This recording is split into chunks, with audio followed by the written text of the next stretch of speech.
અમરેલી તાલુકા police station વિસ્તારને એક પ્રાથમિક શાળાના શિક્ષક મહેન્દ્રભાઈ કાવઠિયા કે જેમના દ્વારા ચોથા ધોરણમાં ભણતી 9 વર્ષની 2 બાળકીઓ સાથે છેલ્લા થોડા સમયથી ક્યાંક શારીરિક અડપલા કે દુષ્કર્મ કરતા હોય, જે બાબતે ભોગ બનનાર દ્વારા પોતાના સગા સંબંધીને સૌથી પહેલાંની જાણ કરતા તેના પિતા દ્વારા સ્કૂલમાં સંતાઈને જોઈ તેમને તથ્ય જણાતા તાત્કાલિક એ જ દિવસે એની રૂમ ચેક કરતા દીકરી શિક્ષકના ઓફિસ રૂમમાં મળી આવેલ.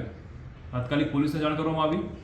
પોલીસ સ્થળ પર પહોંચી અમરેલી રૂરલ પોલીસ સ્ટેશનમાં આ બાબતે ગુનો દાખલ કરવામાં આવેલ છે. આરોપીની ધરપકડ કરવામાં આવેલ છે. હાલ અમરેલી રૂરલ પીઆઈ ઓમદેવસિંહ જાડેજા દ્વારા આની તપાસ કરવામાં આવેલી છે.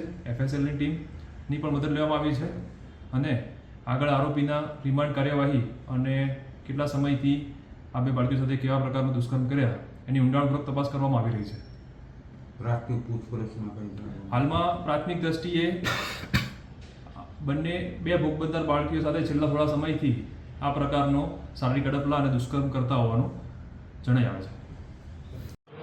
મારી છોકરી હારે શાળાની અંદર શિક્ષક ગલત કામ કરતો હતો, એની જાણ મને મળી એટલે મેં બીજે દિવસે એને તપાસમાં ગયો. એટલે મને શિક્ષક હડપલા કરતા દેખાયો એટલે મેં તરત એના ઉપર એક્શન લીધી, એને રંગે હાથે ઝડપો. બરાબર. અને તાલુકા પોલીસ સ્ટેશનમાં મેં ફરિયાદ નોંધાવી અને અત્યારે અમે તાલુકા પોલીસ સ્ટેશને છીએ. અને આમાં ગુનેગાર જે મહેન્દ્ર સાહેબ છે એને કડકમાં કડક સજા મળે અને ફાંસીની સજા મળે એવી મારી રિક્વેસ્ટ છે. દારૂ પીવડાવે છે છોકરાઓને, શરદીની ઉધરસની દવા કહીને એ દારૂ પીવડાવતા હતા.